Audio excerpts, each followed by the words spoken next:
Hey all, Bree from the No Guilt Mom podcast, and I have got a gift for you this holiday season. If you love the No Guilt Mom podcast, and I mean love the No Guilt Mom podcast, then tell us about it. Leave us a review, and you can be entered to win a No Guilt Mom gift card. All you have to do is leave a review, take a screenshot, and then simply go to noguiltmom.com/review to enter our giveaway for a free No Guilt Mom gift card, simply for telling us what you think about the podcast. It is amazing. But don't delay. Get right on this, as we're going to be giving away that No Guilt Mom gift card on December 21st. So get right on over and visit noguiltmom.com/review. Welcome to the No Guilt Mom podcast. I am your host, Joanne Crone, here with my, festive co-host, Bree Tucker. Hello, everybody. How are you? I get to use festive. I was wondering what adjective you're going to come up with. I was almost thinking resilient. Do you know, when I was a teacher, there were these books out, like The Festive Teacher's Classroom. And I'm like, oh, look at that. I wish I was a festive teacher. Because, you know, me and my stuff, I don't like stuff. And so decorating kind of falls under stuff. And then I feel all the shame for not being festive. So there's a lot of emotional baggage that probably doesn't need to go with that word for me. But for you, I meant it in a positive way. Oh, no. I totally get that. I'm thinking to myself with the festive teacher. Oh my gosh. I would think that's like Pinterest, like Gremlin Pinterest, where it just keeps multiplying. And it had all these beautiful things that you had to do that would also include hours and hours of crafting. Hours and hours of crafting. That really is festive in my mind. I'm like, festive crafting? No. That's right. not how I want to spend my time. You know, my dream would be to be able, because I absolutely love Christmas. It was a big thing in my house growing up. So that is my jam, right? Yeah. I would love to one day be able to hire those beautiful people that can come in and design your house for you. I would love that. I would So love to have someone else come in and do that. Right? So it's pretty, but you didn't have to put all that time, energy, and effort in. Yeah, I think that would really be my ideal thing. And I'm sorry to I hope I didn't offend any crafters out there. It is just... we're just hats off to you. Hats off to you. We want to hire you and give you all of our money. Yeah, we don't have that. I don't have the eye. Yeah. No. Well, it's really important to actually know what you're good at and your strengths, because that helps you be resilient, which helps you develop really good coping skills, which leads into our guest today. Which is a great segue. Yes. Oh my gosh. Janine Halloran is the founder of Coping Skills for Kids. She's a therapist and the author of several books, including the best-selling Coping Skills for Kids Workbook. She creates resources to help kids learn healthy and safe ways to manage stress, anxiety, and anger. And we hope you enjoy our conversation with Janine. December is a busy, busy month in my house. And I know it's in your house too, Brie. Yeah, but you have a lot going on. You have birthdays on top of everything. Oh my gosh. We have my birthday. We have my daughter's birthday. And then my daughter loves Christmas too. So she tries to combine the Christmas and the birthdays. And then the dance recitals, the holiday dance recital, and the end of year stuff with Cub Scouts. I was going to say. My head is about to explode. But with all of these holiday activities, it's really, really hard to keep track of them, which is why I am so thankful for Cozy, which is the #1 organizing app that families use to juggle school schedules and practices, meetings, doctor's appointments, and even a workout or date night, and all of the holiday activities that are going on right now. Oh my gosh, I love it. I wouldn't be able to make it every week without my Cozy app. Just the fact getting that agenda is a godsend every week. Okay, this is where you gotta be this week, Bree. Oh my, I love it. Sometimes it's what you need to make it through the day. You're like, if I look at everything for the month, my head's going to explode. But since Cozy gives you a daily agenda, you're just like, okay, I could do this. I could do this day. Yes, I can get this figured out. I even got reminders yesterday for everything I have going on this weekend. It's amazing how quickly I can forget things. Yeah. Well, 24 hours. I'm like, oh, I forgot I had that. Oh, yeah, that's coming up tomorrow again. Well, with our lives right now, it's essential to stay organized and have something do the organizing for you so that you have one less thing on your plate. And the best thing is it's free. Just download Cozy Family Organizer from the App Store. That's COZI to get the free app today. And now, on with the show. You want mom life to be easier. That's our goal too. Our mission is to raise more self-sufficient and independent kids, and we're going to have fun doing it. We're going to help you delegate and step back. Each episode will tackle strategies for positive discipline, making our kids more responsible and making our lives better in the process. Welcome to the No Guilt Mom Podcast.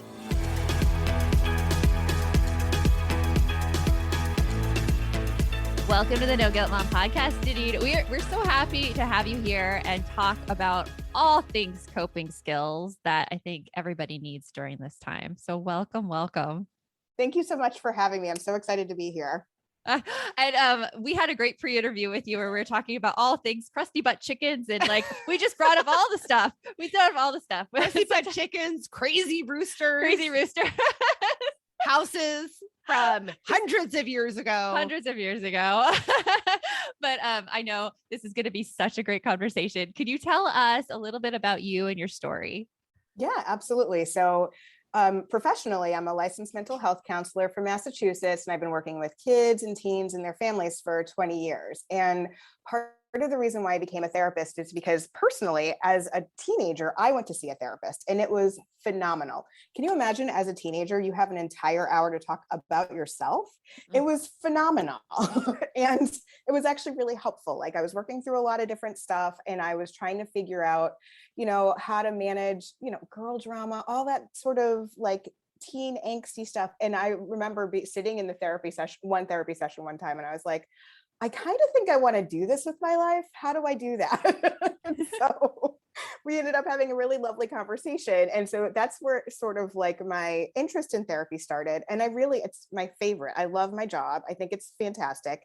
I get to play games all the time. And I had kids. And then one of the things that happened when I had kids is like I was working in schools and I didn't necessarily want to be working full-time out of the house. So I started a business that was based on the strategies that I've used throughout therapy. So always been interested in coping skills, always been interested in having kids learn how to play and learn social skills through play. And so that's why I started my businesses. And then my husband pushed me to write a book. And then it sort of snowballed from there, ladies. That's awesome. Phenomenal path. And I love how you describe having like a therapist as a teenager, just being like, have that hour just to talk about yourself. You describing that, I'm like, man, I would love that as a teenager too. Right. And not having to have that conversation with your parents that know everything else. Right. Exactly. Right. There's something so amazing about having a safe and trusted adult who is not going to be on you because your socks are on the floor, or you have to do this, or what about college? You know what I mean? Like it's a very different sort of interaction that you have with them. Or who isn't emotionally invested in you either, because I feel like a lot of my kids' problems I take on emotionally as well. So even though I, as a parent, am there to listen to them, I feel I am also struggling to contain myself when I listen to them. I emphatically agree with that. Like in the case of our family, like I have a blended family in my household. And I think it is so phenomenal because my partner can say things to me from that non-emotional point of view of like, well, I think this is what's happening, with your kid. And I think that, this might be a good thing.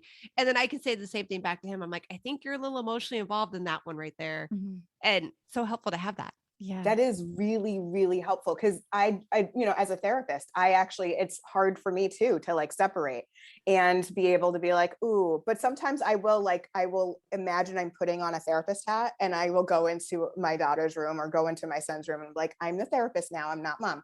And I can help them work through something. But if they need more help, we will absolutely seek a therapist and have in the past, and we'll continue. If we need to do it in the future, we will. Yeah, I like that idea of putting on a therapist hat. I feel like I need to do that sometimes when I mentally prepare myself and talking with my kids. Then I'm like, I am the outside source that is not going to get emotionally involved. Here we go. It is a lot easier said than done, though. It is. That's some serious, a topic we're talking about. That's some serious coping skills that you need there to be able to handle that and to be able to have that. I don't want to call it 6 degrees of separation, but have some degree of separation. Yeah, no. And for me, it makes it easier because I do that all the time. Like when I walk into somebody else's life, you know what I mean? Like I'm basically walking into their life and I'm trying to be that other adult. So I've gotten used to being able to do that. And so it's practice, right? Like you have to practice how to do it, but there are times it does not work. So Yeah, There are times right? when I'm like, nope. Can you take care of that? I'm going to just step out for a second. I'm going to go get a cup of coffee, go for a drive. Like, I'm going to need you to take this. Well, I think we bring it so much of our personal understandings of like stress and anxiety, like from our own childhoods when we talk to our kids about it. And I mean, from what I've heard, that stress and anxiety, the way we experienced it as teens and as kids, is very different than how kids are experiencing it now and what's coming. Like, so what have you seen in terms of like the stress and anxiety of kids today? I will have to say, when I look back to the beginning of my career, anxiety was something like we talked about it. It was talked about in grad school. It was like, and you might see some people with anxiety. And now it is everywhere. And I think so much has changed in terms of social media and like, if you are having a problem with a person at school, you may not escape that. You know what I mean? It can follow you on social. It can follow you in your text threads. It can follow you everywhere. If you are dealing with bullying, it's pervasive. It happens all over the place. Whereas if you're dealing with bullying at school when we were growing up, you would like leave and you'd be like, phew, not to have to deal with that until tomorrow morning at 8 That's o'clock. true. Right? Mm-hmm. It makes a difference. And then there's also this intensity around the college process that was not there when I first started as a therapist. It just wasn't. Like, everybody's talking about college, but it wasn't like, I didn't have kindergartners like saving their work for like their Harvard application, which did actually happen. Like, That's crazy. Okay. Yep. Wow. Yep. Because it was also like one of those high performance, really wealthy districts that I worked in before. And I was like, this is not okay. Like, this, we should not be taught. You're 5, color, please color. Oh my goodness. So when you think about that, right? Like, think about all that additional pressure that's on kids. It's crazy. It is crazy. So what I hear you saying is like social media just makes it all the time. You can't escape your problems. And then this intense pressure to achieve and to achieve at like the highest level is really wearing on kids. So much more than what we had growing up. So much more. So you talk about the need for coping skills, and you mentioned that there are 6 different types of coping skills. Can you run us through those? Hey, Aubrey here, and I wanted to share one of my favorite gifts to give during the holiday season, a Storyworth book. It is the most amazing gift ever. Storyworth is an online service that lets you create a special and unique gift of someone's story. I've given Storyworth books to both of my parents, and it has been their favorite gift, hands down. And did I mention it is so easy? Storyworth emailed my parents questions every week that I handpicked from their massive list of questions that they have. All my parents had to do was open their email and answer them. That easy. I asked my dad questions like, did you have any rules that you set for yourself as a parent, which you immediately broke? And he did. I even asked both of my parents, are you more like your mom or your dad? And they shared a lot of really amazing qualities that I didn't know about my grandparents at the time. Then at the end of the year, Storyworth compiles all of their answers, puts them into this gorgeous book that covers everything. My parents love showing us their books, and I personally love getting a chance to read them. With Storyworth, I am giving those I love a thoughtful and personal gift from the heart that preserves their memories and stories for years to come. Go to storyworth.com/NGM and save $10 on your first purchase. That's storyworth.com/NGM to save $10 on your first purchase. My son is playing a game right now on his computer where he's a thief and the cops are after him. So I'm so excited about this new app, Give As We Grow, where instead of being the quote unquote bad guys, kids are practicing giving back. That is so cool, Joanne. I really wish that there was something like this when my kids were younger that got them excited about giving back to others and helped them build a better understanding of what it really means to volunteer. Give As We Grow is the first of its kind free educational mobile app for children ages 8 to 11 that teaches kids via fun, service-focused minigame quests to tap into their unique talents and interests to help others. And did you know that studies show that there is a biological connection between generosity and happiness, and that volunteering improves people's physical and mental health?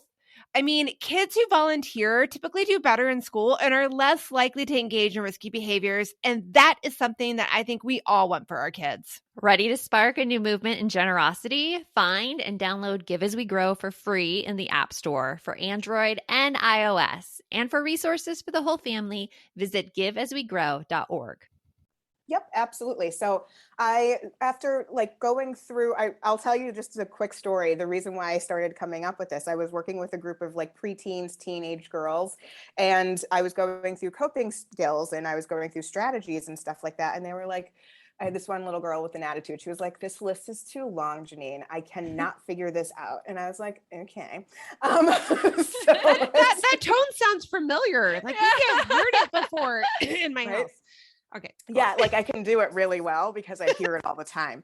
And so Yeah. I think we all become experts in that. exactly, right? So then right there in the moment, we just started dividing them up. It was really an interesting sort of organic experience. And over time, I was like, oh, these do have sort of like these different categories that make sense. So I talk about relaxation and I sort of divide that into two. So that's like deep breathing is one section of that. And then the relaxation strategies like grounding and imagining your favorite place and doing some progressive muscle relaxation. Those would all fall into like you're trying to relax and calm your body down. That's funny. You say the grounding. I was just meditating with my daughter the other night. Like we do these meditations on the Peloton app. And it's like one of those clear your mind things, which is what I would be doing. I would be doing the deep breathing and relaxation. But she, at the end, she's like, they told me to clear my mind, but all I could think about was Disneyland. And it just made me happy. So I kept thinking about Disneyland. So it was grounding. That was the grounding she was doing. I love her. She's fantastic. Go with it. Because that's what you need. That's her favorite. If that's a really favorite place for her, then that's relaxing for her. And it's really hard to clear your mind. P.S. Like, it is really hard. I never managed to clear my mind. Yeah, it doesn't turn off. Really I've lost the off switch. If you see it anywhere, let me know. Yeah. No, I always, when I do mindfulness, it's like I try to focus on a word or a sound because otherwise, and then I'm just like, and I'm bringing my mind back and I'm bringing my mind back because I just cannot, like the clear mind, it's not a thing for me. It's very hard. It's hard.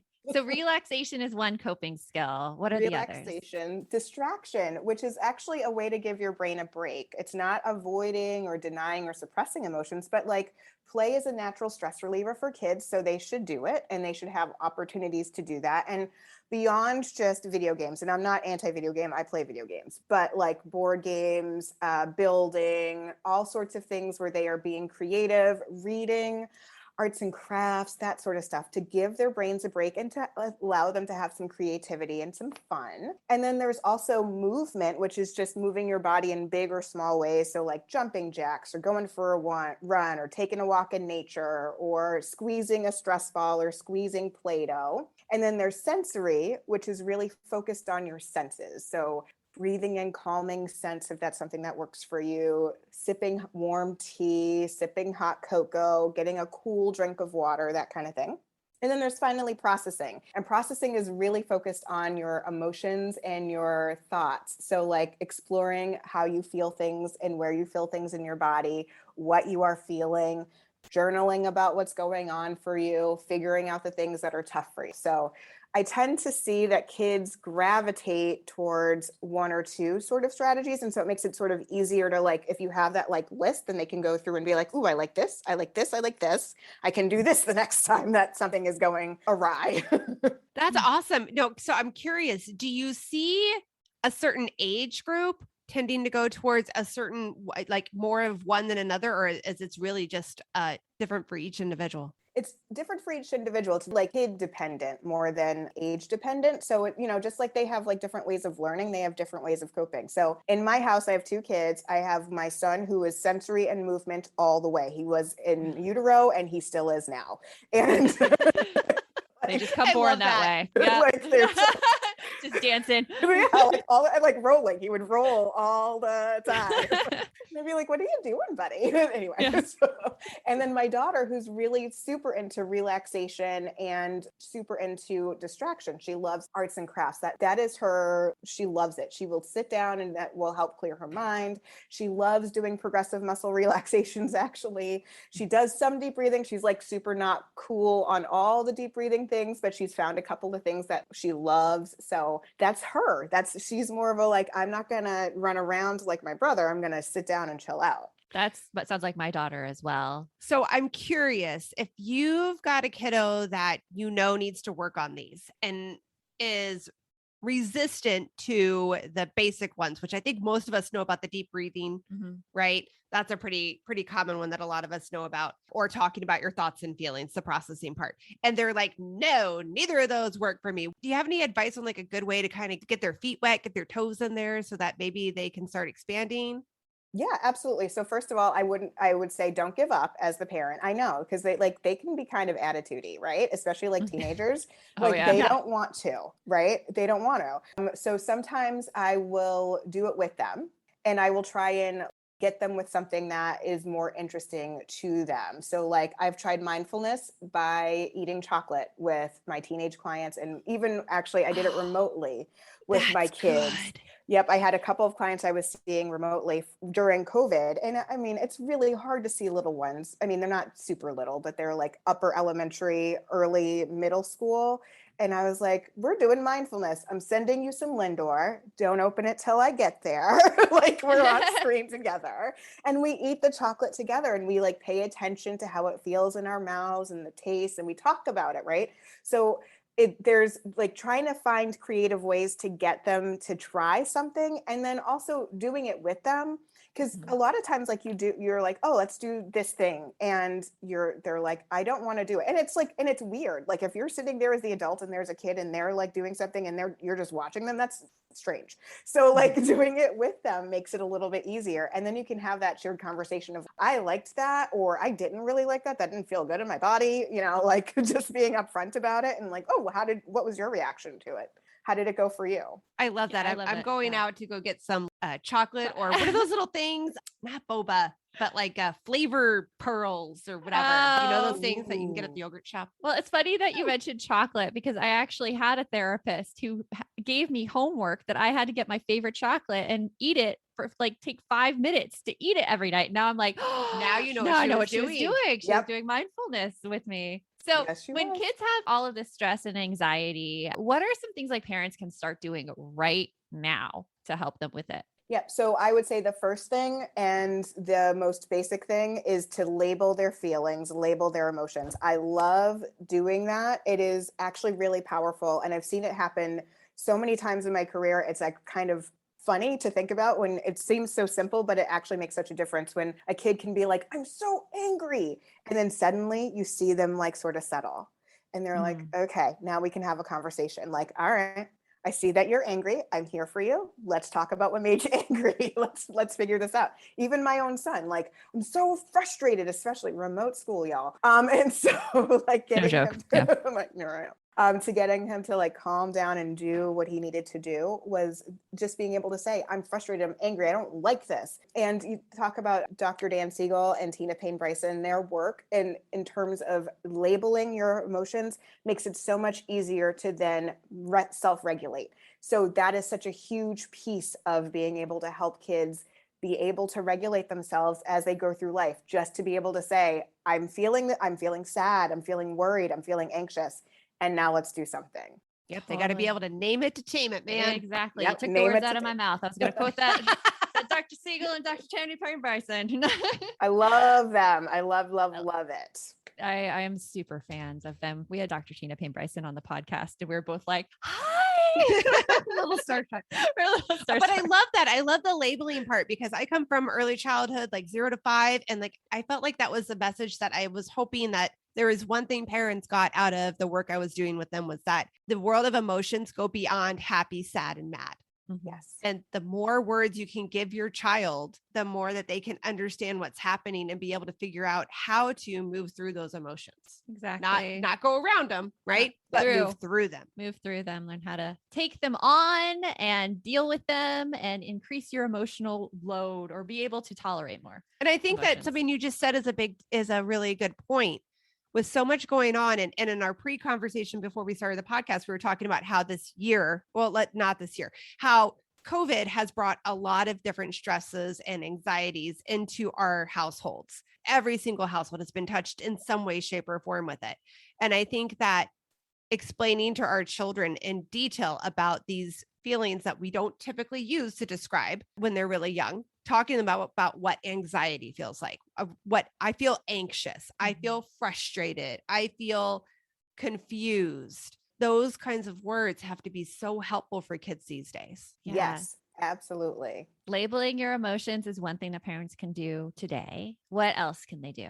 This message is sponsored by Greenlight. It is so hard to raise kids who know how to manage money. Bree, right now, my kids are all about earning money for presents. My daughter wants to get presents for all of her friends, and my son is doing a Secret Santa with his friends. Oh, I hear you. And if you're looking to raise kids that are financially responsible, we have got a lifesaver recommendation for you that you need to check out. It is Greenlight. Greenlight is a debit card and money app made for families that gives kids and teens an easy and fun way to gain financial literacy, all while giving parents peace of mind. You can send instant money transfers, automate allowance, and even keep an eye on kids' spending with real-time notifications. Meanwhile, your kids can begin their journey towards financial autonomy by learning how to save, invest, and spend wisely. So sign up for Greenlight today and get your first month free when you go to greenlight.com/NGM. That's greenlight.com/NGM to try Greenlight for free. Greenlight.com/NGM.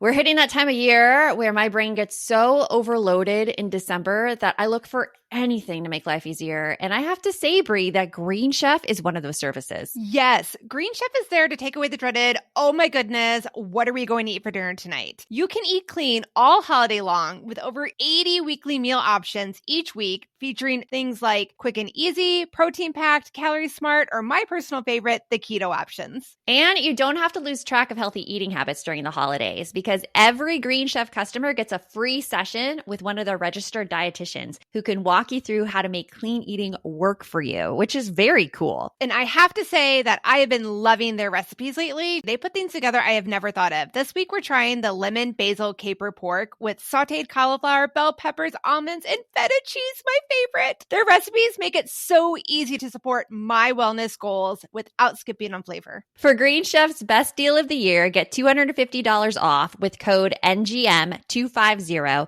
at greenchef.com/NGM250. That's greenchef.com/NGM250. And don't forget to use that code NGM250 to get $250 off. Green Chef, the #1 meal kit for eating well. The second thing I would recommend is to practice gratitude as a family. It is so easy to focus on the negative. It's our brains are sort of wired to do that. And in order to rewire our brains, we need to practice looking for the good. So by practicing it, we will find more good. And you can do it as a family. And it doesn't have to be like big or complicated. You can just say it out loud at dinner. That's what we do in our house. We don't make it, you can do something really fancy like getting a gratitude jar or writing it down on slips of paper and making a paper chain. Like you can go real fancy. And when my kids were little, I was all about that. Like I was the perfect preschool teacher mom. But now that they're older, they don't necessarily want to do that. And so we just talk about it at dinner, especially as COVID was really like we were in lockdown and it was really hard and it was a lot of emotions and crying. And so it's just finding one good thing. It doesn't matter how big or how small. It's just one good thing a day. And then, everybody says it. And all the adults have to say it too. So we get a chance to practice as a family. They hear it from us, we hear it from them, and we can bond over those things. And it's funny because when you ask kids to like tell gratitude and notice their gratitude, and then it's turned on you as an adult, you realize how hard it is. Yeah. Because like I do gratitude with my kids in the car when I pick them up from school, and they're like, okay, well, what's good with you, Mom? And I'm here and I'm thinking, and I'm like, man, like this is a skill I need to work on as well, because it doesn't immediately come to mind.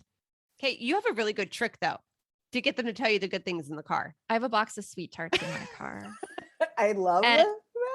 It's how I got them going. My kids love candy. And I'm like, okay, one sweet tart for every positive comment. And they were like, oh, this happened and this happened and this happened. And I'm like, okay, we have to stop at 3. And then tomorrow we'll do some more. But now like it's gotten to the point where my son, who before would come into the car and be like, oh, it was such a bad day. He'll come into the car and he'll tell me immediately one good thing that happened. Oh, I love that. Yeah. And he doesn't expect a sweet tart for it either. So yep, he's rewired his brain. And so now he's looking for them. He's rewired it. So yay for gratitude. So we have labeling emotions, practicing gratitude. What's like one more thing we can give to parents they could do right now? I would say that parents need to, as you were talking about, turning it on ourselves and showing that we are human and we need to cope too. So using our own coping strategies and being okay with being imperfect. That's the thing. As parents, we are going to make mistakes, and no kid wants a perfect parent. You know what I mean? No kid wants a parent who doesn't make a mistake. But to own our mistakes and to own our own emotions and our own feelings and our own behaviors, and to apologize when we need to, and to say, I'm feeling frustrated, I'm going to take a break, or I'm feeling a little bit worried right now, I'm going to go do this thing, or I'm really upset right now, can we go and maybe like do something together that would really help me? You know what I mean? Like something like that, where you can actually say like, we have emotions, we can do something about it, and we can make ourselves feel better. To be that role model of not perfection, but like being okay with imperfection. I think, yeah, it's so important. And it's becoming more popular these days to actually show emotions, which I'm really, really thankful for. I know I follow Glennon Doyle, and like I read her stuff about like just having sad days. And this past weekend, I had a sad day where I was just teary. There was no reason why. And my kids were like, "Are you okay?" And it felt weird being like, "I'm just sad today, and that's all. And I'm just going to cry a little bit." But it's hard showing that as a parent because we didn't have any models before us. Like we're kind of like the first parenting models, our generation, of showing emotions and making it okay. I agree with that. And I think it makes a big difference to our kids because like you just said, if your parent it models perfection and models like complete emotional regulation and never shows any emotions, then you learn that that's what you need to do too. And then you start to think something's wrong with you because you have emotion. And also, doesn't that turn your parent into someone who can't really give you advice on emotions? Oh, I'm not going to go to mom about it because she never shows that she gets upset. So how could she know how I feel? Mm-hmm. How could she understand? Yeah. Yeah. Right. There's something powerful when parents, I actually saw this a few weeks ago. A parent was actually talking about their own anxiety, and like their kid was like, you feel that?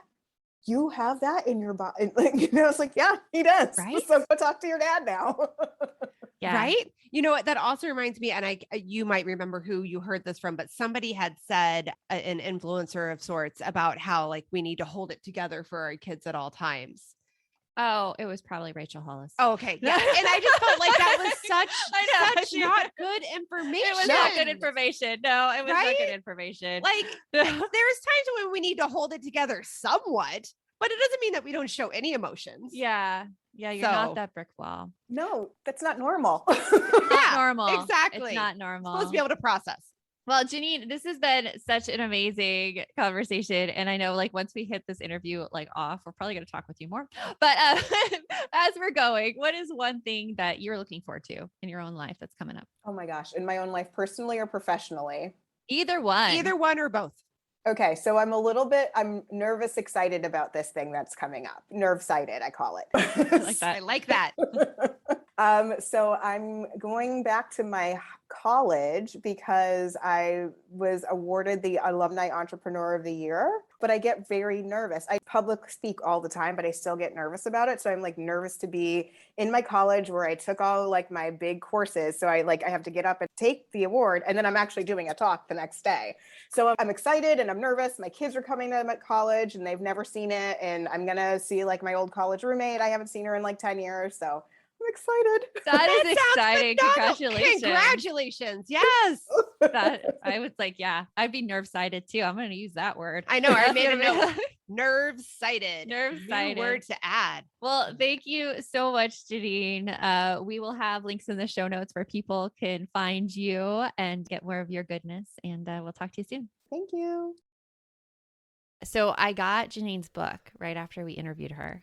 You did? I did. It's actually right here. I didn't even show you. Like, it's right here. The Coping Skills for Kids Workbook. Oh my gosh, I love it. And I had my son go through it. I like sold it to him. I was like, you know what? I need some coping skills too. And I'll go through this workbook with you.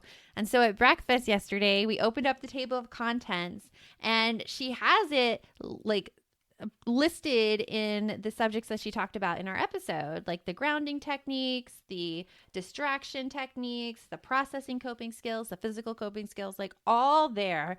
And he was looking through distraction coping skills and he was really, really happy with something he found there. What did he find? Play video games. is one of the skills that Janine lists in her book. And so I think like that was immediate buy-in for him because he's like, yes, that is a coping skill. She gets me, mama. She gets me. But it's also funny because he went to the calming coping skills and he pointed to grounding techniques. And he's like, no. And I'm like, what? And then I realized. You're like, it's a different kind of grounding, dude. It's a different kind of grounding. Different type of grounding. Well, honestly, I have not felt like more connected with somebody in a long time like I did with Janine. Mm-hmm. Like everything she was saying, I 100% felt supported and was like, yes, those are all the things that I would love to do. And I have to say, the suggestion of eating chocolate as a therapeutic technique to help with mindfulness, I love.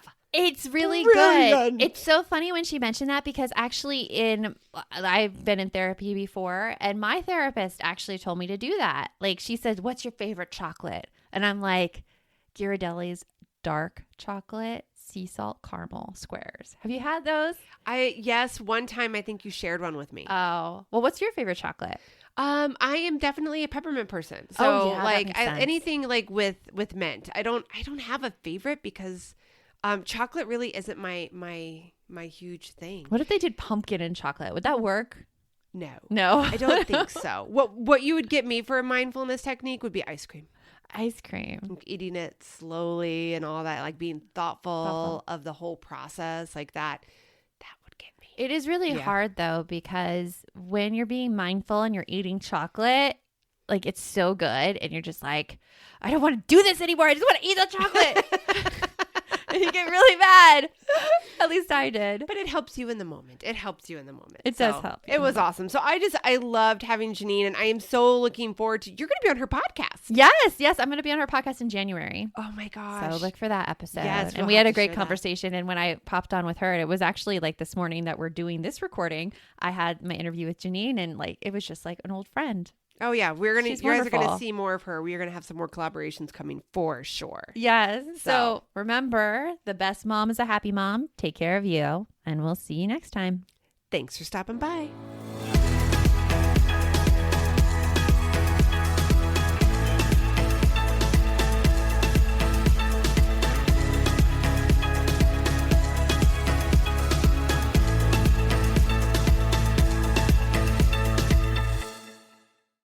Are you looking for something to listen to with your whole family? Then check out 6 Minutes, produced and created by Gen Z Media. With over 200 twisty, cliffhanger-filled episodes, 6 Minutes tells the story of 11-year-old Holiday who is pulled from the icy waters with no memory of who she is or where she came from. 3 years ago, Brinley Pasternak helped the Anders family uncover the truth about Holiday's past. Now she'll need them to help her find the truth about hers. In 6 Minutes Out of Time, the long-awaited sequel, Cyrus Anders is found unconscious near the mysterious Elixir Academy in Florida, and Brinley learns the school may have a shocking connection to her missing mother. Dive in now and get the most downloaded family audio adventure in history.